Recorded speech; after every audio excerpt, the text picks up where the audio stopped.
നമസ്കാരം. നെയ്യാറ്റിൻകരയിലെ സമാധി വിവാദം ആളിക്കത്തുകയാണ്.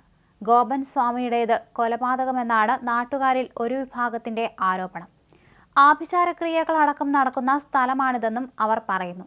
അതിനിടെ വിവാദത്തിൽ പ്രതികരണവുമായി മരിച്ച ഗോപന്റെ മകൻ രംഗത്ത് വന്നു. വിചിത്രവാദങ്ങളാണ് ഇതിലുള്ളത്. ഇതോടെ പോസ്റ്റ്മോർട്ടം റിപ്പോർട്ടടക്കം നിർണായകമാകും.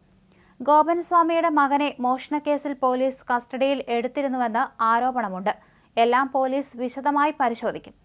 5 കൊല്ലം മുമ്പ് അച്ഛൻ സമാധി കല്ലുൾപ്പെടെ വരുത്തിയതാണെന്നും ഇപ്പോഴാണ് സമാധിയാകാൻ സമയമായതെന്ന് അച്ഛൻ പറഞ്ഞെന്നും അത് പ്രകാരമാണ് കാര്യങ്ങൾ ചെയ്തതെന്നും മകൻ പ്രതികരിച്ചു.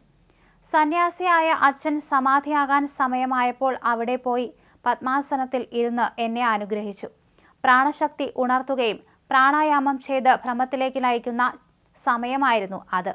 അപ്പോൾ ആരെയും കാണിക്കാൻ പാടില്ല. ഞാൻ ചെയ്തത് പൂർണ്ണമായും ശരിയാണ്. ഞാൻ ചെയ്തത് തെറ്റല്ല, മകൻ പറയുന്നു. അച്ഛൻ സമാധിയായ ശേഷം ചേട്ടനെ വിളിച്ച് പൂജാദ്രവ്യങ്ങളെല്ലാം വാങ്ങിക്കൊണ്ടുവന്നു. പകൽ സമയത്താണ് ഇതെല്ലാം ചെയ്തത്. എല്ലാം സുഗന്ധദ്രവ്യങ്ങളും ഇട്ടാണ് അച്ഛനെ നിമഞ്ജനം ചെയ്തത്. ഈ ക്ഷേത്രത്തിന്റെ യോഗീശ്വരനാണ് അച്ഛൻ. ഇനി ഈ ക്ഷേത്രത്തിന് വളർച്ചയുണ്ടാകും. അതിനെ തകർക്കാനാണ് നാട്ടുകാരുടെ ശ്രമമെന്ന് മകൻ പറഞ്ഞു. രാവിലെ ചടങ്ങുകളെല്ലാം കഴിഞ്ഞ് സമാധിയായെന്ന് പറഞ്ഞ് പോസ്റ്റർ ഒട്ടിച്ചു. അച്ഛനെ അവർക്ക് വിട്ടുകൊടുക്കാത്തതാണ് ഇപ്പോഴത്തെ പ്രശ്നം. നിങ്ങൾ ആരെയും അറിയിക്കാതെ ഇത് ചെയ്തെന്നും അകത്താക്കി തരുമെന്ന് പറഞ്ഞ് ഭീഷണിപ്പെടുത്തിയെന്നും മകൻ ആരോപിച്ചു. പാതിരാത്രിയാണ് ആ ക്ഷേത്രത്തിൽ വിളക്ക് കത്തിക്കുന്നതെന്നും നാട്ടുകാരെ അങ്ങോട്ട് കയറ്റാറില്ലെന്നും ഇവിടെ ജീവിക്കാൻ പേടിയുണ്ടെന്നും നാട്ടുകാർ പറഞ്ഞു. സമാധിയിൽ ദുരൂഹതയുണ്ടെന്നും പോലീസ് അന്വേഷിക്കണമെന്നും അവർ പറഞ്ഞു. ഈ സാഹചര്യത്തിൽ പോസ്റ്റ്മോർട്ടം നടത്തും. വിഷയത്തിൽ കളക്ടർക്ക് റിപ്പോർട്ട് RTO നൽകി. കഴിഞ്ഞ ദിവസമാണ് നെയ്യാറ്റിൻകര സ്വദേശി ഗോപൻ സമാധിയായെന്ന് മക്കൾ ബോർഡ് സ്ഥാപിച്ചത്. 2 ആൺമക്കൾ ചേർന്ന് മൃതദേഹം കുഴിച്ച് സ്മാരകം പണിതുവെച്ചു. സംഭവം ശ്രദ്ധയിൽപ്പെട്ടതോടെ ദുരൂഹതയുണ്ടെന്നാരോപിച്ച് നാട്ടുകാർ രംഗത്തെത്തി. മരിച്ചയാൾ കിടപ്പു രോഗിയായിരുന്നുവെന്ന് അയൽവാസി കോമളകുമാരി പറഞ്ഞു. കിടക്കയിൽ മൂത്രമൊഴിക്കുന്നതിന് മകൻ രാജസേനൻ അച്ഛനെ വഴക്കു പറയുമായിരുന്നു.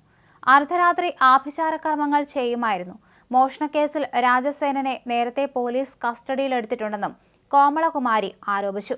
വിവാദത്തിൽ ജില്ലാ കളക്ടർക്ക് റിപ്പോർട്ട് നൽകി പോലീസും നടപടികളിലേക്ക് കടന്നു. പിതാവ് സമാധിയായെന്ന് വ്യാഴാഴ്ച മക്കൾ ബോർഡ് വച്ചതോടെയാണ് വിവരം പുറംലോകം അറിഞ്ഞത്.